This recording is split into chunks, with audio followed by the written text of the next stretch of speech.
Evil Geniuses versus Team DK facing off in the grand finals of the BTS Studios BeyondtheSummit LAN tournament. This best of 5 series will determine the fate of roughly $70,000 of prize money. In addition, the winners of this series will gain a lot of confidence going into TI4. Game 1, EG draft a very push-heavy lineup. Early game rotations from LAN-M on the Enchantress keeps the push at bay for the first few minutes. Despite his ganks not securing kills, his movement nonetheless provides space for the rest of his team.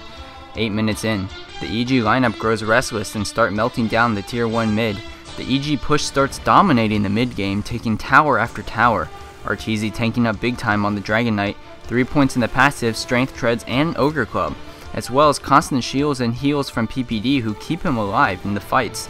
12 minutes, a team fight goes horribly for DK, who can't take Arteezy down with PPD's constant support. By 18 minutes, DK's last hour tower falls. 22 minutes in, EG push for the racks. They initiate in with the Dragon Tail, but Ice responds with a Doom on Arteezy, and DK start turning the fight around. Burning, who now has his Ags up, constantly isolates high priority targets, preventing PPD from keeping Arteezy alive. 2 minutes later, EG make another attempt at the racks, but the positioning from the DK supports keeps them alive in the back lines and dishing out spells. Mushi is picked off quickly but buys back immediately and grabs himself a rampage. GG's come out just shy of the 25-minute mark, and DK take a very quick 1-0 lead in this series. Game 2, EG give up the Doom to DK again, but this time traded for a dire side Lycan for themselves. DK on the other hand mixed things up a bit with an Axe mid for Burning. In the early game, EG makes a quick smoke movement towards the DK jungle and find Mushi by himself. They back up, but then spot MMY moving into the lane and go back and clean him up as well. The troubles didn't end there for the Chinese squad. A rotation onto mid killed their courier at 2 minutes into the game. Team DK make a few rotations of their own, gain some nice pickoffs. 11 minutes and Invis MMY finds Mason and lifts him into Mushi's split earth. Zai TP responds but finds himself getting more than he bargained for, and he goes down as well. These pickoffs plus DK's farming efficiency net them a significant gold lead. 23 minutes, PPD picks up a medallion and EG look to take a Roche to turn their fortunes around. DK show up to contest just a bit too late, and EG are given the perfect opportunity to fight. They move in and quickly pick off Ice on the back of an arrow from Mirana. He buys back immediately, but EG move on to take out the rest of the team. They get 5 kills, force Ice's buyback, and take the tier 1 mid, and that's DK's 8k gold advantage lost in one crucial team fight. EG ride their newfound momentum to take the melee rack spot. DK do go all in for a desperation push mid, but by now EG are simply too strong. GG calls come out at 28 minutes and EG tied the series 1-1. Game 3, dire side Lycan picked up again, this time for DK. The Chinese squad also pick up an OD for Mushi and a Lion for MMY, heroes that these players are very comfortable with. EG get the offlane utility Void for Universe and the jungle Nigma for Zai. They also send Arteezy mid with the Wind Ranger, who makes life very hard for Burning, even getting a solo first blood on him. This forces LAN-M to move mid to babysit the Lycan, weakening DK's side lanes. 10 minutes, EG enjoying a great start and sitting at the top of the net worth charts. Universe gets his Chronosphere and EG look to use it, but DK play very cautious and hide in the base, giving EG a free mid tower. Both teams will farm contently for quite a while. 25 minutes in, Burning has opted to skip the Necrobook in favor of a Heart, recognizing the need to prepare for a long, late game. Universe finds him and drops the Chrono, but Lycan is way too tanky. He escapes when the Chrono is done, and LAN-M and Mushi come in to clean up. 29 minutes, Mushi finds Arteezy and hexes him before he can blink away, but they expend the Ravage for this kill and Arteezy buys back instantly. He TPs to join his team for a large push down mid. With BKBs up on 4 of their heroes, EG move in fearlessly and take the melee racks, as well as Mushi and Burning, both of whom are forced to buy back. 42 minutes, EG threaten the bot racks, but a quick hex plus Ice's Ravage and Mushi's ultimate come out and disintegrate Mason. Check out this play from LAN-M. He waits on the high ground, then blinks to the side and cancels Black Hole with the Chain Frost.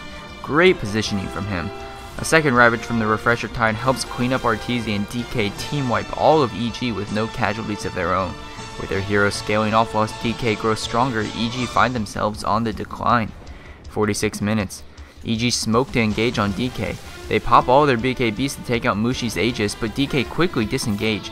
EG try to clean up, but their BKBs expire and Mushi jumps in with an amazing double ulti, just absolutely massacring the Americans.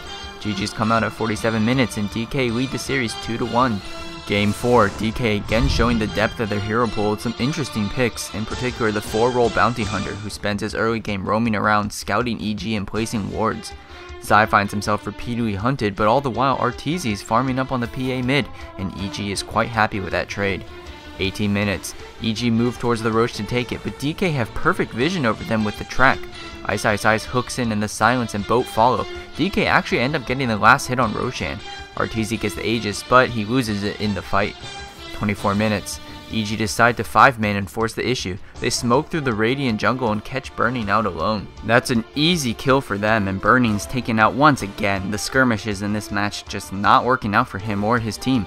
EG very much in the driver's seat at this point. 34 minutes. EG group towards top and take their second lane of racks.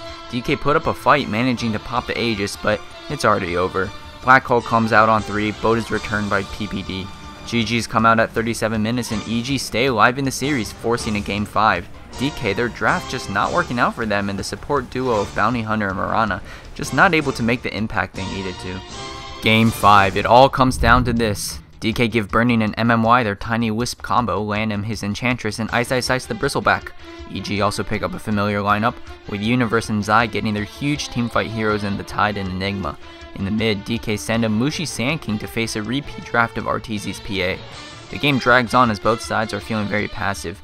24 minutes, the EG gang squad catches out Ice. He pops his BKB to turn it around, but Zai drops his black hole right on top of the Wisp relocate, and Mushi blinks into the black hole as well. All three are gonna fall for DK. 41 minutes, EG is pushing into DK's base. All outer towers have fallen on both sides, but EG is so farmed. Lincoln's hard on Weaver and Abyssal on PA. They move in and quickly clean up mid racks. Burning buys back and MMY sends him straight to EG's base. He takes out the top melee racks and a tier 4, but in the meantime EG also take the top melee racks. 44 minutes, Arteezy closes in top and cleans up the Enchantress.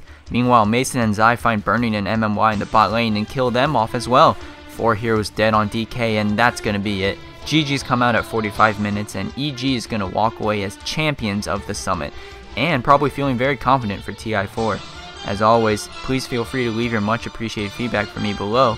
Thanks again for watching, and I'll catch you all later.